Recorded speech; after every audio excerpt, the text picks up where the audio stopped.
Hi, welcome. On this video, I'm going to give you kind of a bird's eye view of both Codden and Koda, with them being working off the crates. Now here, again, this is the beginning of day 2, okay, with the board and train. Both dogs are here for 2 weeks to deal with aggression issues, okay, so both are holding a lot of control and power in the relationship to the owners. And so even with Codden has actually seriously injured another dog in the past. She's broken out of a couple crates. We'll talk about that in a minute. And so, again, she's 9 years old, but again, this shows you can actually teach a dog new tricks, because it's not about the dog, really, it's about the human. Okay, so there's always, just understand, there's always hope with the dog, no matter what age they're at. Okay. Here with Koda's 2 years old. Again, he's holding a lot of power. Now here you'll see him back in the crate. He's turned. He's in the back. Okay, because you know, going tiptoeing into day 2 here, he's starting to understand, see me fully in this in the role, in the proper role. It's about right relationship here. So he's more being a little bit more intentional with saying, you know what, Dale's starting to really take over here.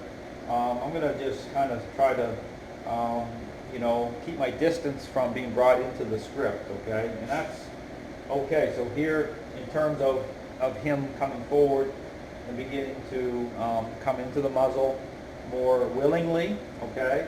And start to really accept and come into agreement with the process. And that will happen. So both dogs are fine. They've had water, okay? They've been out. And so just about understanding how the process comes together. But understand the transition itself. So when you begin this, and depending on how much power and control a dog's holding, you know, when it kind of contrasts up against, say, a trainer in a board and train process, you'll see the dogs can look very depressive, okay? They'll look very thrown off by what's going on.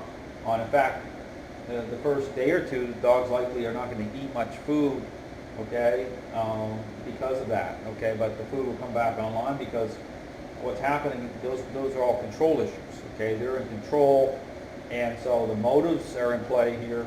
And so when you throw a person that they are identifying as truly going to bring them into right relationship, okay, they're going to start to back off a little bit on stuff, okay, but it will line up, okay, it's just about doing things the right way, and just being very intentional about everything. Now here, again, you do want to use the crates are your jumping off point, okay, they build structure, they help to create control, but here, in this situation, they're not just for management anymore, just control anymore that way, it's about change. So, you know, through this system, the crates take on different meaning, okay, because it attaches properly, okay, to the individual. So through me, everything lines up, okay, the right way. And so everything helps. Now here, the other issue I talked about, Codden that had actually broken out of a couple of crates in the past before coming here with their owner, because of that level of issue with control.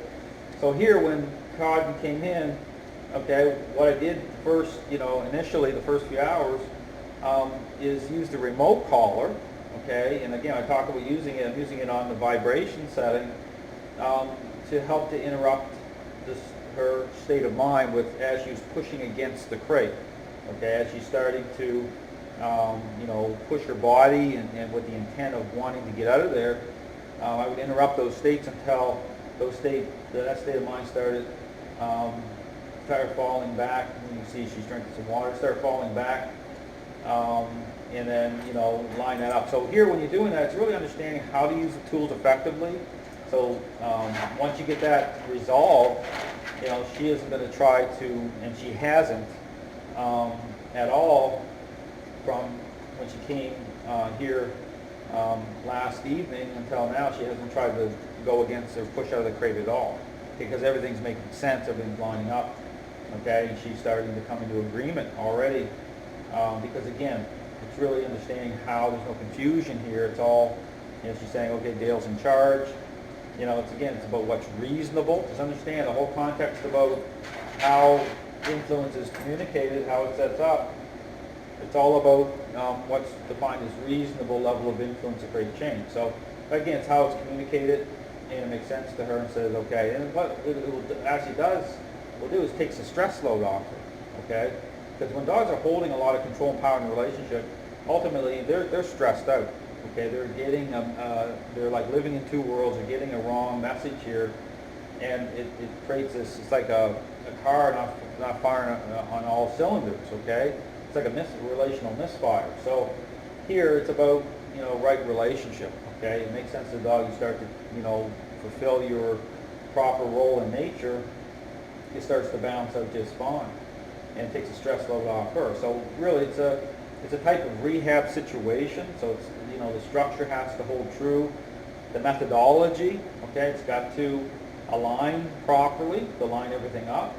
And so even when your dogs are here for the board and train, I'm working off the crates in a big way, but the dogs just aren't in the crate for isolation or how people think about punishment. It's not like that at all. I think totally different about tools, because it's about how they attach to me and through me.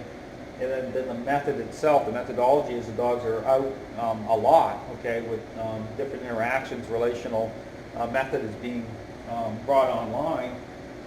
The tools themselves take on a different meaning. Just understand that it's not the same thing. But if it doesn't make sense, just understand if you're using a crate and that represents control, and then the dog's saying, well, this isn't making sense, I'm in control. This is why I say Codden will try to break out of the crate in the past, because it's not lining up. Okay, but here it's all going to line up just fine. And the other thing too is when you're doing this too, it also is about approaching this as them as individuals. So therefore, it's really important, especially here in the board and train, is I'm not letting them just free flow. Okay, just without me building the bridge, let them be in amongst, say, other dogs. Okay, I'm going to have another dog here.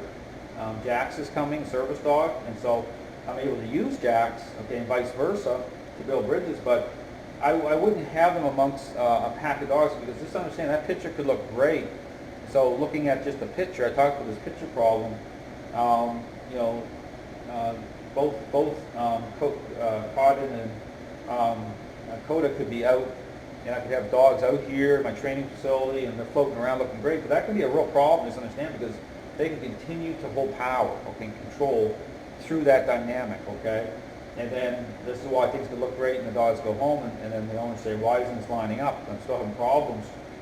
Well, it's because they're working the angles, okay? It's really important that this works off of, in a very direct way, between human and dog, okay? I have to fade in. I have to build those bridges with the other dogs the right way, relationally. So you don't want to be working amongst other dogs that way when the dog's holding control. You need to sever all those connections. They have to be rebuilt, okay? Those bridges have to be rebuilt relationally, okay? Very intentionally through the method itself. Okay, the method speaks the language, okay? So anyway, just understand it has to be very intentional. The crates are important. They're an important tool. They take on different meaning. And then the dog's world will begin to expand again, okay? But as followers, okay? And even here you'll see Koda moving off into the back, okay, because again, he understands what's happening, and he's like, not wanting, trying to keep a little bit of control that way, right? So it'll line up in the sense that he just starts to move forward and come into more accepting of the muzzle being brought out. But here I'm not going to go in and try to assert, influence to do it with him in that state. He'll just start to move forward a little bit today. More and more, but I've already had him out. Saw a video on that. But again, what's happening here, he's saying, okay, this is like Dale's in control here. I'm just trying to keep a little bit of distance, but that's no big deal. Like I said, he'll just keep moving forward and out and come into acceptance. And because that's what you want. Because again, it's not about triggering high challenge. Okay, it's about doing it smart. So anyway, this is just a little glimpse again on understanding the dynamics with the crates, the intent when you're rehabbing dogs that have aggression issues, and both again are holding a fair amount of control and power in the relationship.